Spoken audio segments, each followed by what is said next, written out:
Oi, oi, oi, oi, estamos ao vivo. Boa noite, boa noite. Vamos lá, sejam bem-vindas. Paula, Carol, Denise, Juá, acho que é isso. Alice, Jéssica, Carla, sejam bem-vindas. Eu sou Anderson, sou fonoaudiólogo e hoje vamos começar as nossas lives voltadas para o nosso trabalho na disfagia, voltadas para o nosso trabalho no atendimento hospitalar. E vamos começar com a Mariana Saconato, tá? Deixar só vocês entrarem aí, entrar mais gente para eu convidar a Mariana para a gente começar, tá bom? Sejam bem-vindos. Ana, Rafael, Isabela, Paula. Nós pedimos que vocês mandassem as perguntas pelo direct. Eu recebi algumas, mas aí à medida que a gente for andando aqui, vocês podem ir mandando as perguntas que eu vou conversando e lendo as perguntas com vocês, tá bom? Vocês estão me ouvindo bem? Tá tudo bem? Dá um sinal aí, alguém. Tá ouvindo legal? Tá me ouvindo bem? O áudio tá bom? Vamos ver quem vai me responder. Vocês estão me ouvindo bem? Alguém me conte.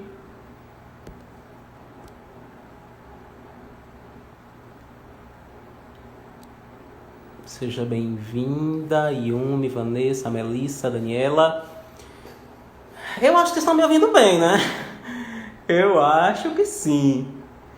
Então bora lá, deixa eu tentar já chamar a Mariana aqui.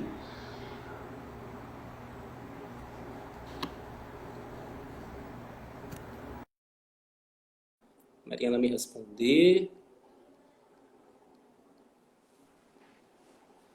Olá, boa Olá, noite. boa Tudo bem, noite. Mariana? Boa noite para todo mundo. Tudo bem? Tá Seja bem. melhor? Eu tô ouvindo bem, você tá me ouvindo bem? Sim, você melhorou? Então, melhorei. Eu não sei, né? É até bom a gente falar isso. Aproveitar que já tem aí, já temos algumas pessoas ao vivo. Nossa live era na semana passada, né? Na quinta-feira. E aí eu estou em uma região aqui chamada Camaçari, Guarajuba, que é próximo da cidade onde eu moro normalmente, e terminei indo para Salvador. Na saída para Salvador, eu encontrei um louco na estrada que não sabia para onde ir no caminho e fez uma rotatória. E no final da rotatória, ele jogou em cima de mim. A gente estava de moto. E aí eu dei uma voada, né? Umas rodadas, umas arrastadas na pista. Não vou te mostrar as feridas, não. Eu vou te poupar dessa coisa feia. Foi um susto, né? Sim, sim. Bom, É. né? E juro, na hora eu só pensei assim: meu Deus, hoje eu tenho a live. E agora? O que é que eu faço? E frequentar o hospital nesse período não é nada legal, Sim, sim. né? Inclusive, no socorro, né, quando veio a ambulância da pista pedagiada, da via pedagiada que nós temos aqui, a médica me falou isso. Eu falei, não, eu prefiro não ir para o hospital. Eu vou para casa e lá eu procuro uma clínica legal e vou. Tá bom? Tá Mas e certo. você, como é que tá por aí? Como é que tá em São Paulo? Como é que tá no hospital? É, o clima aqui tá difícil. Hoje o governador decretou luto oficial, porque o número de mortos já está bem grande.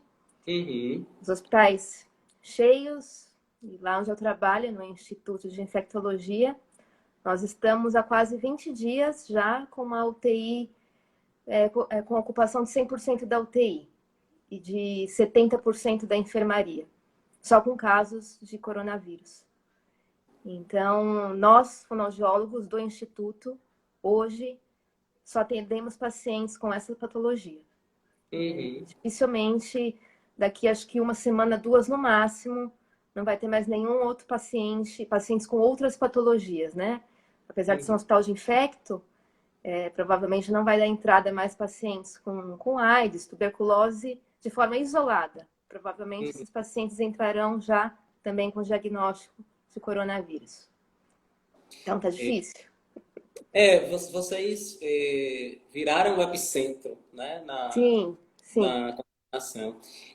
Na Bahia parece que algumas pessoas ainda não estão acreditando e levando muito a sério isso não. O nosso número aqui tem crescido, a capital e o prefeito da capital e o governador do estado, né, têm feito ações conjuntas, tem se falado até inclusive sobre deixar o momento político de lado, né, que esse é um momento de unir forças mesmo, mas a Uhum. população, de certa forma, parece-me que ainda está um pouco despreocupada com isso. Além disso, nós temos os problemas com os pagamentos do auxílio emergencial, né? Então, tem muita gente indo para a rua por conta disso, tem se acontecido aglomerações mesmo com determinações judiciais para que seja diferente, mas eu espero que nós não cheguemos em pontos tão críticos, né? Vamos ver o que Tá. vai acontecer, vamos esperar isso nos próximos capítulos. Sim. Vamos lá, então vamos fazer o seguinte. Eu já tinha, antes de te chamar, eu já tinha dado boas-vindas a algumas pessoas. Perguntei se o áudio estava bom, então ninguém me respondeu. Eu acho que está tudo bem. Oi, Detian, seja bem-vinda. Me contem aí, o áudio está legal, está tudo direitinho. Tem uma colega falando que não só na Bahia, em Fortaleza também. Então estão me ouvindo bem, tá?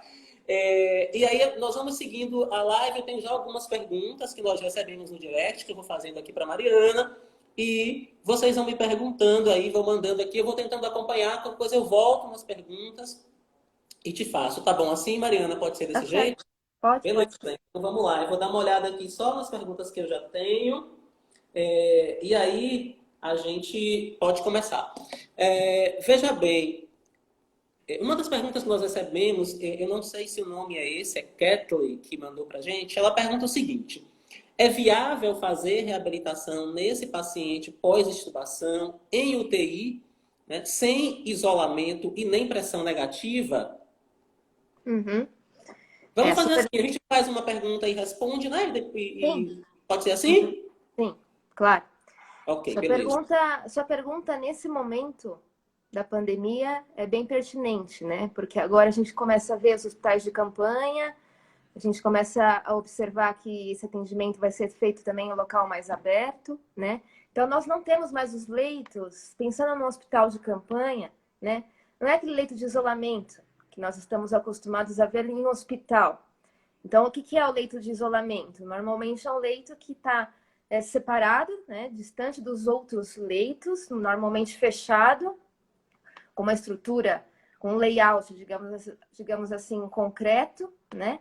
Porque é isolamento de contato, isolamento respiratório, e são leitos separados um dos outros, né? Uns dos outros, com parede e porta. No Emílio Ribas funciona assim a UTI, e toda a UTI tem pressão negativa. Tem hospitais que não têm os leitos de isolamento, ou seja, você tem lá uma UTI de pneumologia e um leito disposto um do lado do outro, separado por cortinas, né? Claro que ali, numa condição dessa, eu não posso ter, por exemplo, um paciente com tuberculose, um paciente com H1N1, um paciente com varicela zoster, um do lado do outro, porque são isolamentos respiratórios. Não funciona com esse layout. O que ela pergunta, por exemplo, é que numa situação de coronavírus, ou seja, eu tenho um espaço onde eu só tenho coronavírus, igual a gente viu lá na Itália, igual a gente viu na China, né? Então é um leito do lado do outro. Não tem separação entre eles e eu não tenho uma estrutura ali com pressão negativa. Dá para entrar para fazer os atendimentos? Sim, podemos entrar, desde que tenhamos todos os EPIs necessários para fazer aquele atendimento. EPI, equipamento de proteção individual. Pensando no nosso atendimento fonoaudiológico, uma vez que a gente lida com proteção de vias aéreas, com tosse, com pigarro, com eliminação de gotículas, com eliminação de aerossol. Lembrando que aerossol não é só quando aspira traqueia, não é só aspiração traqueal. Aerossol nós também eliminamos na tosse, principalmente na tosse, no espirro. Então, nós podemos atender uma condição sem isolamento? Sim, mas eu tenho que ter o EPI para isso, completo. O que é o EPI completo?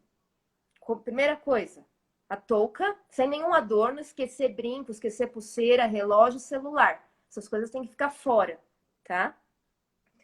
Vou colocar a touca, vou colocar a máscara N95 e tem que ser a N95, tá?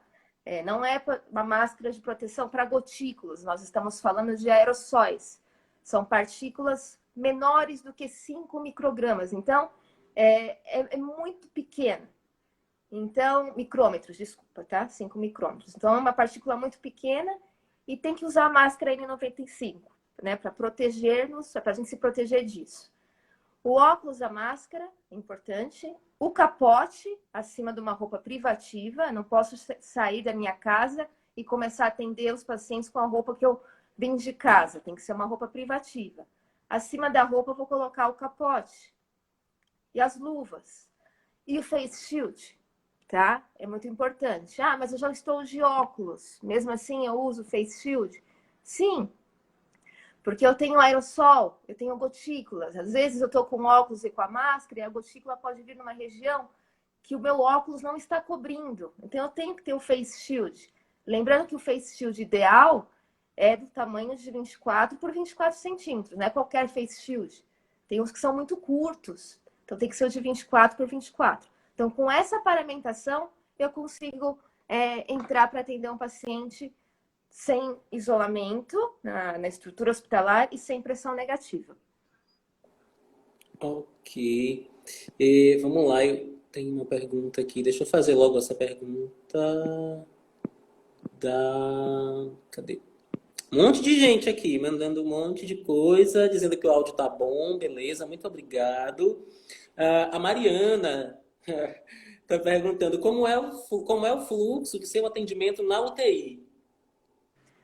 Na UTI, nós atendemos todos os pacientes que são extubados. E por que eu falo todos? Porque todos eles estão ficando acima de 48 horas sob a intubação orotraqueal. A gente já sabe que acima desse período aí há um risco importante de broncoaspiração. Então, nós estamos atendendo todos. A média de tempo de intubação orotraqueal nos pacientes que chegam para a fonoaudiologia, lá no Emílio Ribas, está sendo de 9 dias e meio até 10 dias. Essa é a média de tempo de tubo que chega para nós. Claro que tem pacientes que estão passando muito disso. Tem pacientes ali que estão há 20 dias intubados, 21 dias intubados, então é muito tempo. Muitos desses, quando passam de 22 dias, até 25 dias, vão até evoluir para o óbito, inclusive, infelizmente. Mas para fono, está chegando paciente com uma média de 9, 10 dias. Então, todos são atendidos. Todos. Claro que antes, né, de começar esse fluxo intenso de pacientes para a gente, nós tentamos desenhar um fluxo em que pudéssemos entrar naqueles que ficaram acima de 5 dias, pensando que até 5 dias, talvez esse paciente não tivesse alterações importantes de voz e deglutição. Mas mesmo esses, com menos tempo de tubo, também estão chegando para a gente com alterações. Disfonia, muitas vezes temporária, 2 ou 3 dias, e alguns casos de disfagia. Só que eu também tenho pacientes que ficam 10 dias, 15 dias intubados, por exemplo, e não tem nenhum tipo de alteração vocal de deglutição. Então, o que está acontecendo, né? Qual que é o diferencial aí? Nós estamos pensando que talvez a justificativa seja a forma que esse paciente está sendo intubado, né? Então, é uma intubação de emergência, né? Agora nós temos a sequência rápida de intubação. Será que o uso, né, desses bloqueadores neuromusculares e alguns outros tipos de sedativo também estão influenciando nisso? Não sabemos. Mas eu tenho paciente com pouquíssimo tempo de tubo, comparando com os outros, que vem com alteração vocal e de deglutição. Então pode ser que seja a emergência, né? Então, um procedimento de emergência e também a habilidade do profissional. Nem sempre quem está ali é um intensivista já com muita experiência. Às vezes nós temos um residente com menos experiência e esse residente é quem intuba. E será que é por isso que esse paciente com menos tempo chega disfônico? Pode ser. Não posso afirmar com certeza para vocês, tá? Por isso que todos são atendidos. Ok. Pati, ok, obrigado. Aracaju fora dessa realidade, que bom. A Dani está perguntando o seguinte: Mari, o que você e seus colegas têm feito para lidar com os medos de se contaminar, de contaminar alguém, de ver o crescimento de casos e mortes? Tem recebido algum apoio especializado nesse momento? Interessante sua pergunta. Poucas pessoas perguntam isso. Então, apesar, né, de eu trabalhar já há 8 anos dentro do instituto que trata apenas doenças infecto-contagiosas, né, a gente atende doenças muito mais graves, tá? Que a Covid-19. Tuberculose, as meningites. São doenças muito graves, porém, são doenças que têm vacina, são doenças que têm tratamento, né? Isso nos dá uma maior segurança. O coronavírus, o SARS-CoV-2, diferentemente dos outros vírus respiratórios, né? O SARS-CoV-1, por exemplo, também com uma gravidade importante, porém com a transmissão muito, muito menor, né? Bem mais baixa. Então, inicialmente, nós ficamos, sim, tá? Bastante receosos, mesmo passando por treinamentos intensos. Então, lá, final de fevereiro, comecinho de março, nós já estávamos em treinamentos, um por dia, fizemos vários treinamentos junto à CCIH, mesmo já usando a paramentação, né? Isso já é rotina do fonoaudiólogo que trabalha no Instituto de Infectologia. Essa paramentação completa já é a nossa rotina. O que passou a ser novo para a gente é o uso do face shield, só isso. Então, já fazia parte da rotina. Mas, claro, quando chegou o primeiro paciente, nós ficamos assustados, né? E no nosso fluxo, nós desenhamos o fluxo para atender muitos pacientes, desde o pronto-socorro, enfermaria e UTI. Então, é segurança, né? Saber o que você vai fazer lá dentro do leito, saber a sequência de paramentação, ficar tranquilo com relação a isso, que você tem um EPI que está protegendo você, lá dentro do quarto, sabendo o que você vai fazer, e principalmente fora, né? Quando você começa a fazer a desparamentação. Eu acho que tem que ter a tranquilidade. Se você ficar desesperado, né, com aquele medo, né, eu tô me contaminando, né, mesmo com o EPI, isso é difícil acontecer, tá, gente? Já tem estudos que falam que a contaminação nos profissionais de saúde ocorre fora do quarto, na antecâmara, que é quando há aquele relaxamento, né? Você não está mais perto do paciente, então você começa a ficar mais relaxado, achando que não vai ter a contaminação. E existe fora do quarto. Então, essa segurança na desparamentação é muito importante. Nós, há 20 dias, mais ou menos, começamos a receber um suporte também psicológico, e acho que é muito bom falar, né, com alguém isso. Quais os medos, porque às vezes em casa a gente não consegue conversar, ainda mais com esse isolamento social. Tem pessoas que estão sozinhas em casa, né? E exteriorizar isso é importante. E o Emílio Ribas tem proporcionado esse auxílio para a gente, com a equipe de psicólogos, né? E conversamos muito sobre isso, eles têm nos ajudado bastante com relação a isso. Beleza, deixa eu te perguntar uma coisa que a gente terminou não falando logo no início. Eu queria que você falasse um pouco do hospital que você trabalha, né? Você já tem falado aí do que é, que tipo de paciente vocês atendem, mas fala um pouco pra gente do que é esse hospital, como é que é a atuação do fono aí nesse hospital. Eu trabalho no Instituto de Infectologia, Emílio Ribas. Ele nem sempre foi chamado de instituto. Lá em 1880 era conhecido como um hospital de isolamento. Então, já fazia parte, né, do estado de São Paulo e era para onde as pessoas iam quando tinham surtos, as pandemias. Então, já passamos por várias delas, né? Então, a varíola, a febre amarela, não a de 2016, o surto, mas lá atrás, no século XIX, febre amarela, depois a meningite, febre tifoide, HIV/AIDS, as meningites, depois H1N1 também, e agora o coronavírus. Então, lá nós lidamos apenas com doença infecto, não só que afetam as vias respiratórias, né, as transmissíveis por gotículas e aerossóis, como a tuberculose, a varicela zoster, também H1N1, não apenas essas, mas também doenças, por exemplo, que às vezes poucas pessoas falam, né, leptospirose, tétano, malária, nós atendemos todos esses pacientes. E são pacientes que complicam bastante. Então, a nossa rotina na UTI é sempre muito intensa, porque nós lidamos com um paciente que tem uma precaução de contato, uma precaução respiratória por gotícula e respiratória por aerossóis. Então, quando a gente atende um paciente, por exemplo, HIV/AIDS, ele não tem apenas o HIV/AIDS, ele tem também tuberculose, ele tem também herpes vírus simples, herpes vírus zoster, ou seja, é uma série de patógenos ali. Então, o atendimento fonoaudiológico tem que ser bem específico, não é tudo que eu posso fazer com esse paciente.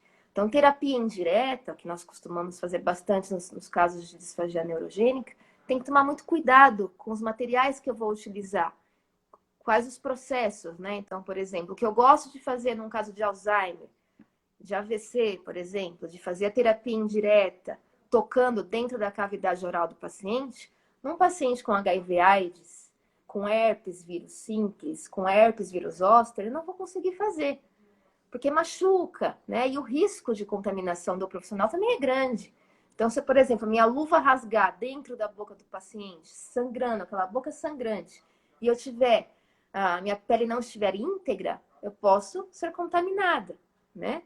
A mesma coisa com os óculos, né? Então, por exemplo, o procedimento de aspiração traqueal, nós deveríamos usar o óculos e máscara sempre, não é só agora, sempre.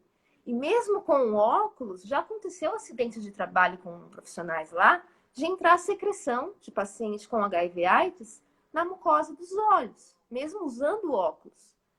Né? Então tem que ser um óculos específico, e como não é mais difícil encontrar esse óculos mais específico, usa face shield, que isso com certeza vai garantir a sua proteção de gotícula, a entrada de gotícula nos olhos e também na boca.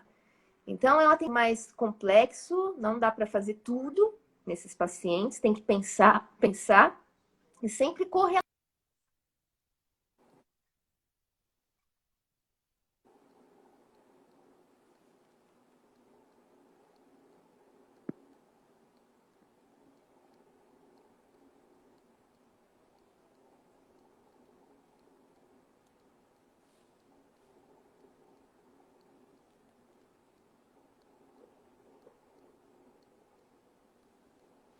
Oi, Mariana, você está me ouvindo? Acho que tivemos um problema técnico aqui. Tá me ouvindo? Me ouve? Não? Ai, meu Deus. Vamos ver o que aconteceu aqui.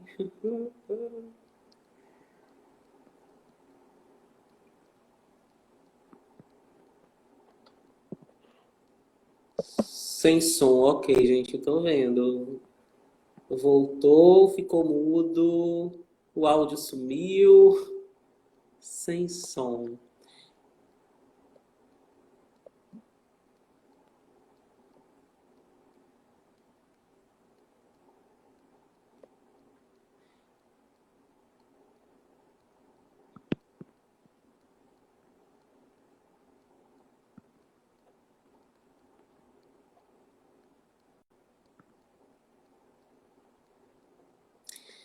Eu tô vendo só a Mari que tá sem som. Eu vou ter que sair e chamar ela novamente. Ok, vamos lá.